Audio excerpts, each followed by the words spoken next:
Oke, selanjutnya aku bakalan jelasin lagi tentang stoichiometry. Jadi, dalam stoichiometry ini kita dapat membagi reaksi itu menjadi dua. Ada yang reaksi kombinasi dan juga reaksi dekomposisi.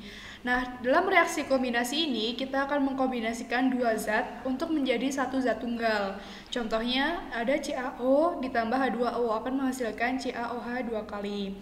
Sedangkan dalam reaksi dekomposisi ini adalah kebalikannya, di mana kita akan membuat satu zat tunggal itu akan menjadi dua zat atau lebih.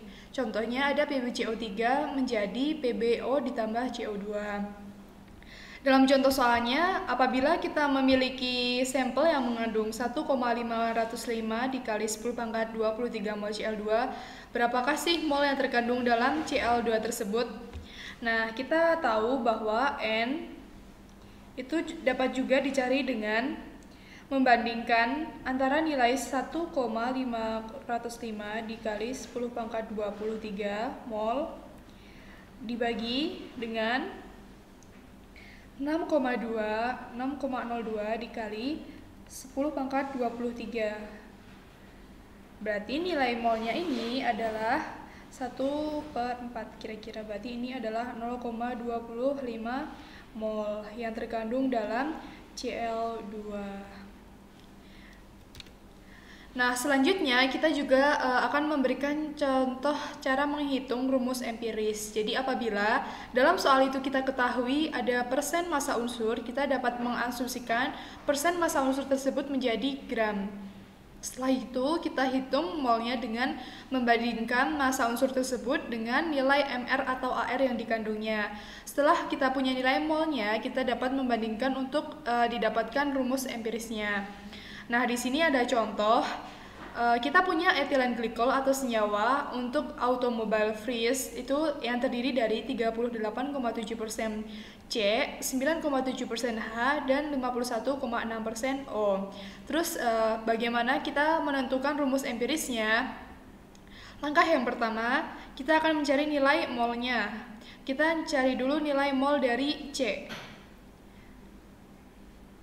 Seperti yang udah teman-teman tahu bahwa persen di sini itu dapat menunjukkan juga nilai gramnya. Jadi kalau C-nya punya 38,7%, berarti kita anggap menjadi 38,7 gram dibagikan nilai AR dari C itu 12. Karena untuk mencari mol itu berarti kita membagikan antara nilai massa dibagi dengan AR atau juga MR.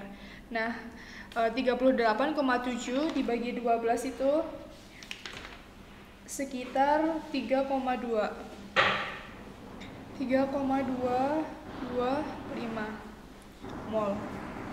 Setelah itu kita juga cari nilai mol dari H.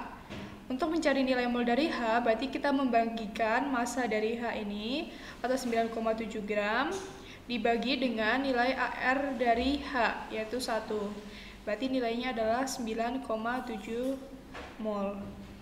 Setelah itu kita cari juga nilai mol dari O. Kita punya massa O yaitu sebesar 51,6%, berarti 51,6 gram dibagi dengan AR dari O yaitu 16. Hasilnya yaitu 3,225 mol.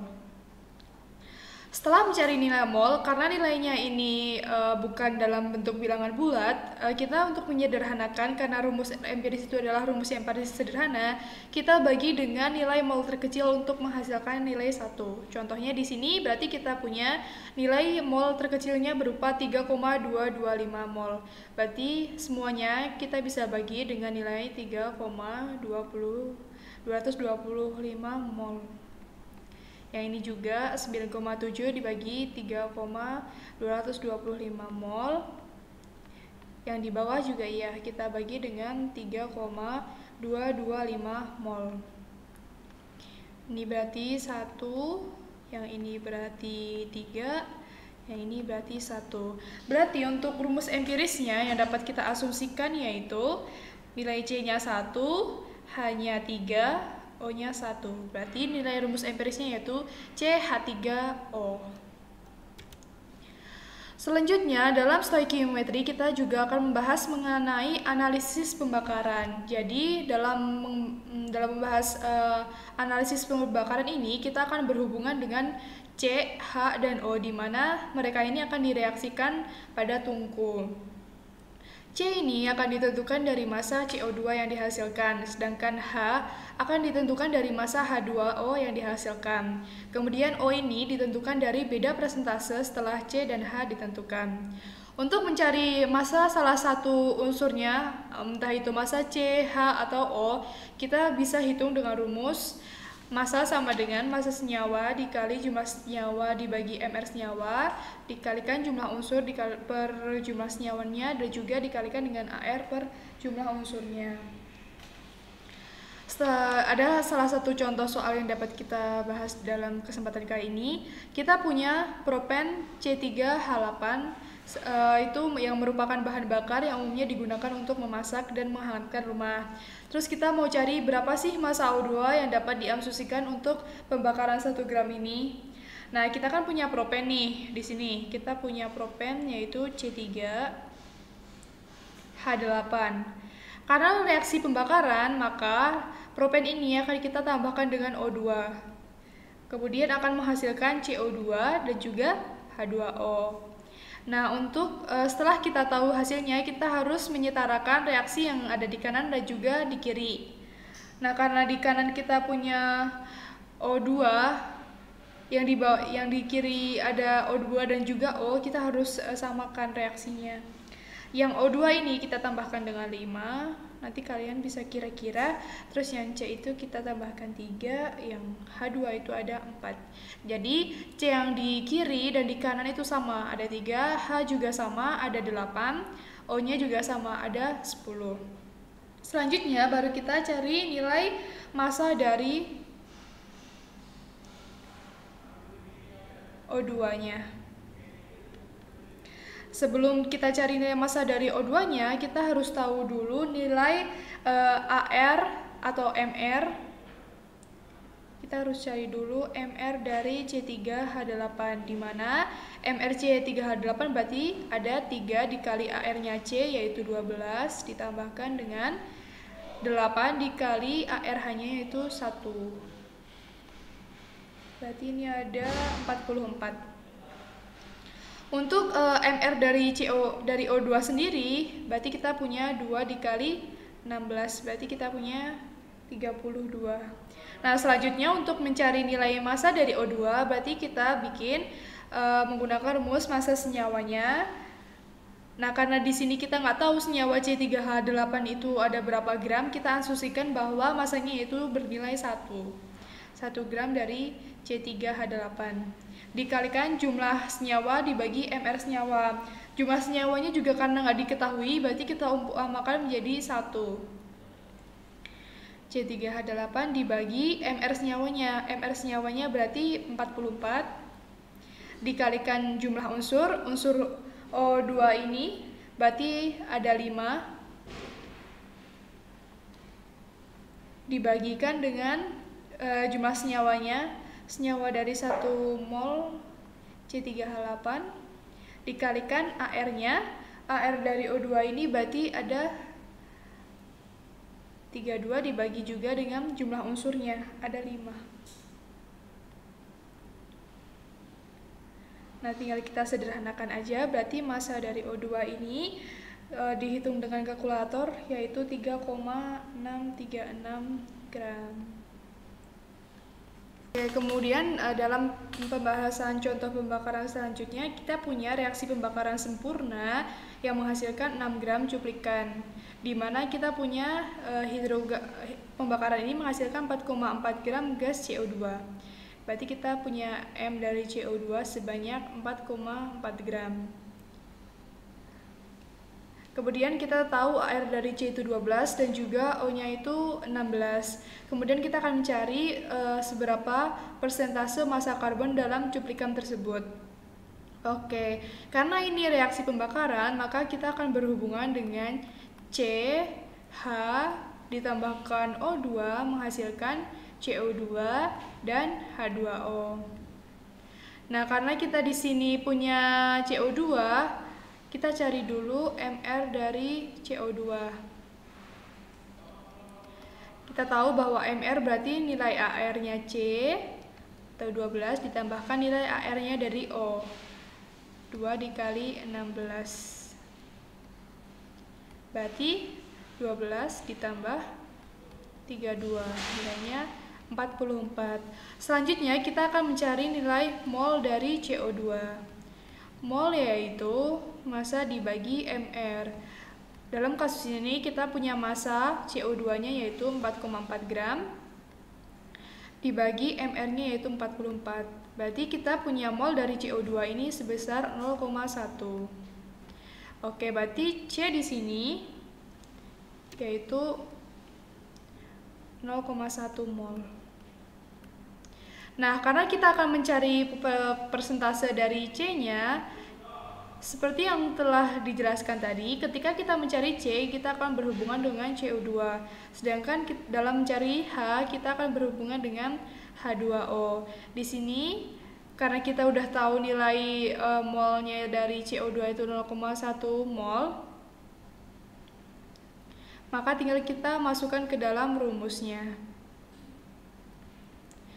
0,1 sama dengan massa C yang akan kita cari dibagi ARC berarti 12. Berarti kita punya massa C ini yaitu 0,1 dikali 12. Berarti 1,2 gram. Setelah itu untuk mencari persentasenya, kita tahu bahwa dalam pembakaran ini menghasilkan sebesar menghasilkan 6 gram cuplikan yang mengandung senyawa hidrokarbon. Berarti untuk persentase tinggal kita cari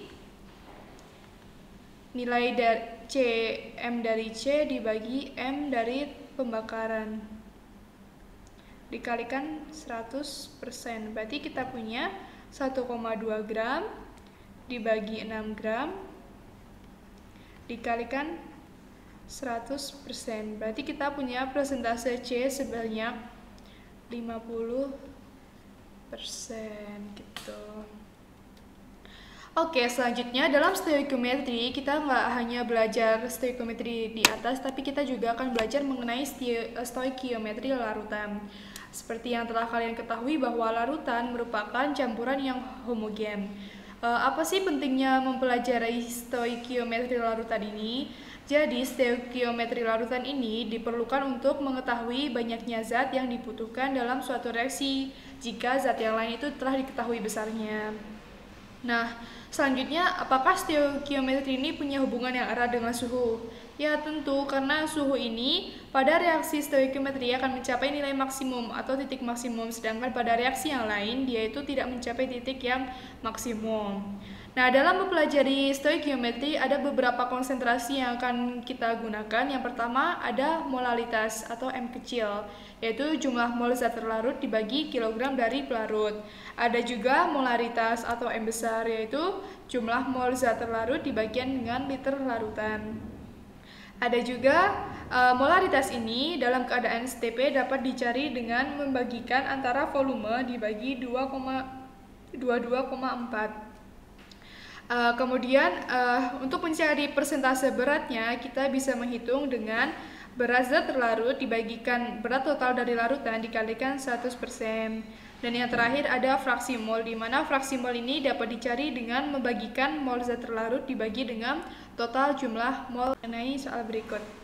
Kemudian dalam soal disebutkan bahwa terdapat 50 gram pupuk urea dengan rumus kimia CONH2 2 kali sebanyak dan terdapat juga 21 gram nitrogen.